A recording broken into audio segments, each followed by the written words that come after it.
સવારે ઉઠીને પણ ઘરમાં જેટલા લોકો છે નિયમ બનાવો, સૌથી પહેલા જય શ્રી કૃષ્ણ કરીશ. એ મંગલાચરણ આપણું. તમે જેનું ભલું ઈચ્છતા હોય ને એને રોજ જય શ્રી કૃષ્ણ કરો. એનાથી શું થશે? એના દુર્ભાગ્યો હારી જશે અને કૃષ્ણનો એના જીવનમાં જય થઈ જશે. જેનું પણ ભલું ઈચ્છતા હોય, જેનો ખરાબ સમય ચાલતો હોય ને તમને એમ થાય કે આનું ભલું થાય, આનો શુભ ઘડી આના જીવનમાં આવે, સૌભાગ્ય આના જીવનમાં આવે. કદાચ તમારા જીવનમાં દુર્ભાગ્ય ચાલતું હોય ને તમને એમ થાય કે મારું દુર્ભાગ્ય ટળે અને સૌભાગ્ય મારા જીવનમાં આવે, તો રોજ કોઈ એક ભગવતી વૈષ્ણવને જય શ્રી કૃષ્ણ કરજો. ચોક્કસપણે તમને કહું છું તમારું દુર્ભાગ્ય ટળી જશે. રોજ કોઈ ભાવવાળો વૈષ્ણવ જે સેવા કરતો હોય ને એને જય શ્રી કૃષ્ણ કરો. જોજો તમારા જીવનમાં કેવું પરિવર્તન આવે છે. યત્ર યોગેશ્વર કૃષ્ણ યત્ર પાર્થો ધનુર્ધર તત્ર શ્રી વિજયો ભૂતિર ધ્રુવા નિતિર્મતિર્મમ. ભગવાનનું નામ દુર્ભાગ્યને ટાળવા માટે કાફી છે. કોઈ ભગવતીની સન્મુખ લીધેલું ભગવાનનું નામ ક્યારે પણ નિષ્ફળ જતું નથી. જો ઘણીવાર આપણા સાધનો ટૂંકા હોય, આપણી સાધના ટૂંકી હોય, ઘણીવાર આપણા પ્રયાસથી ન થાય, એ ઘણીવાર કોઈના પ્રભાવથી થઈ જતું હોય. જો પ્રયાસથી ન કરી શકો તો કોઈ મહાત્મા અને મહાપુરુષના પ્રભાવથી તરી જાઓ. તો ઘણા નામનો એવો પ્રભાવ, ઘણી ભૂમિનો એવો પ્રભાવ, ઘણી કથાનો એવો પ્રભાવ, ઘણા સ્વરૂપોનો એવો પ્રભાવ, ઘણા વ્યક્તિઓનો એવો પ્રભાવ કે ખાલી એના પ્રભાવમાં આવો ને તોય તમારા કામ થવા લાગે. જેમ સૂરજ ઉગે, કમળ ખીલી જાય, તો કઈ કમળ માટે સૂરજ હાથ લાંબો કરીને કે કળી પાંદડું ખીલવે છે ના. સૂર્યનો પ્રભાવ એવો હોય છે કે કમળ ખીલી જાય છે.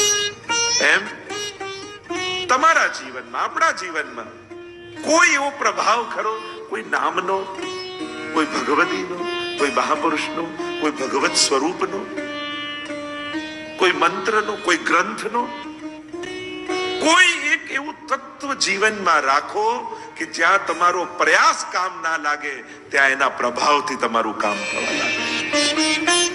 કોઈ એવું તત્વ જીવનમાં રાખો, કોઈ પણ જ્યાં તમને શ્રદ્ધા હોય.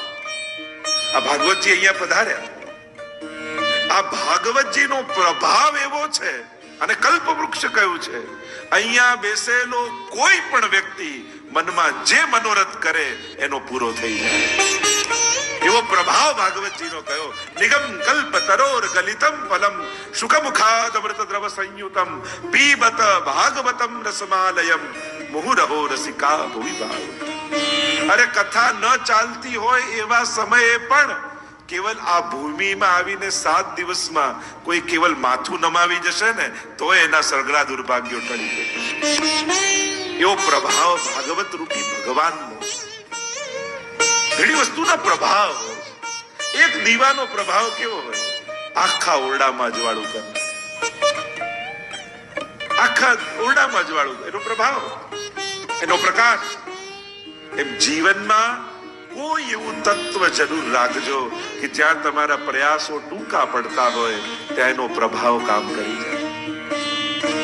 નહીં તો એમ કહેવાય કે જે ભાગ્યમાં લખ્યું છે એ એટલું જ મળશે ને ભોગવવાનું છે, એમ આપણે કહીએ છીએ. પણ એ કોઈ બહુ શાસ્ત્રોક્ત વાત પણ નથી.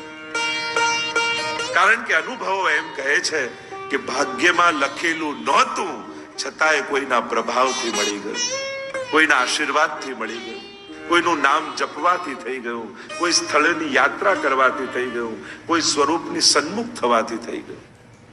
એનો પ્રભાવ કામ કરી જાય. એ જ લેખ ઉપર મેઘ, એનું નામ જ તો આશીર્વાદ છે. નહીં તો ભાગ્યમાં લખ્યું હોય એટલું જ મળવાનું હોય, પછી આશીર્વાદ શું કામના? આશીર્વાદ એને જ કહેવાય કે ભાગ્યમાં નહોતું છતાં એને મળ્યું, કારણ કે કોઈના આશીર્વાદ મળી ગયા. આ એની દુઆનો પ્રભાવ. એમ બીજું કાંઈ નહીં. રોજ 2 મિનિટ તમારા ઠાકોરજી આગળ બેસો ને તો એનો પ્રભાવ એવો છે કે દૂર દૂર સુધી તમારા દુર્ભાગ્યો તમારી નજીક આવી ન શકે ને તમારા ઘરની દૂર ભાગી. કારણ તમે પ્રભુની સન્મુખ થઈને આવ્યા છો. પ્રભુની રોજ જે સન્મુખ થતો હોય ને એનાથી દુર્ભાગ્ય દૂર ભાગે. એટલે સૌભાગ્ય પ્રાપ્તિનું આપણા જીવનનું મંગલાચરણ એ છે, દિવસનું મંગલાચરણ એ છે. ભલે ઠાકોરજી જાગ્યા ન હોય, હું તો કહું હવેલીમાં જાઓ અને તમે લો હું તો ગયો ને દર્શન બંધ થઈ ગયા, વાંધો નહીં, એના પગથિયાને માથું નમાવીને આવો ને તો એ તમારા દંડવત ઠાકોરજી સુધી પહોંચી જાય. ભગવત ધામનો ફેરો ક્યારે ખાલી નથી જતો. એટલે દર્શન ન થયા હોય તો દુઃખ ન કરતા, મંદિરે જવાયું ને એનો આનંદ માણીને પાછા આવજો. અંદર તો એક ઠાકોરજી છે, પણ આ પગથિયા ઉપર તો કેટલા વૈષ્ણવની ચરણ ધૂલી પડી છે. એ માથામાં લાગે તો દુર્ભાગ્યો ટળી જાય. આપણે ત્યાં સૌભાગ્ય પ્રાપ્તિનો એકમાત્ર ઉપાય જે મંગલનો નિધિ છે એ પરમાત્માની સન્મુખ થવું. અને એટલા માટે જેના ઘરે ઠાકોરજી બિરાજતા હોય એના ઘરના દરેક સદસ્ય જો પોતાનું સુખ અને સૌભાગ્ય ઈચ્છતા હો તો રોજ એ સ્થળ ઉપર વંદન કરજો જે ઠાકોરજી બિરાજે. જો સૌભાગ્ય ખીલવા લાગશે. આજ આપણું મંગલ આચરણ એ જ મંગલ આચરણ છે. અને મંગલ રૂપ નિધાન સામરો મંગલ રૂપ મંગલ મંગલ વ્રજ ભૂમિ મંગલ મંગલ મિહ શ્રી નંદ યશોદા મંગલમ ભગવાન વિષ્ણુ મંગલમ ગરુડધ્વજ. અનેક અનેક શબ્દોમાં મંગલતાના ગુણગાન પ્રભુ માટે કરી શકીએ છીએ. મંગલનો નિધિ પરમાત્મા છે. અને એટલા માટે આપણું મંગલાચરણ એ મંગલના નિધિને વંદન કરવાથી થાય છે. સવારે સૌથી પહેલા આંખ મારી ઉઘડે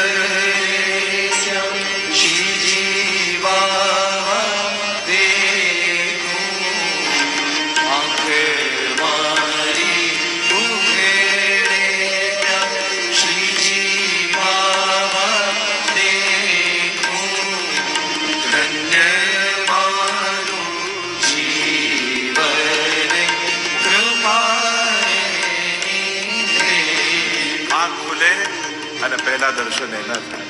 આ આંખોનું મંગલાચરણ. બોલીએ કોઈ શબ્દ મુખમાંથી નીકળે, નક્કી કરો શબ્દમાં દિવસમાં પહેલો શબ્દ નીકળશે તો જય શ્રી કૃષ્ણ નીકળશે. આ મુખનું મંગલાચરણ. પગ ચાલે તો સૌથી પહેલા ભગવત સ્વરૂપ જ્યાં બિરાજતું હોય એ તરફ બે ડગલા ભરી અને પછી કાર્ય કરો. આ ચરણાગરીનું મંગલાચરણ. પોતાના પેટ ભરવા માટે દોડીએ એ પહેલા એ ઠેઠ માટે ચાલીએ ને તો આ ચરણોનું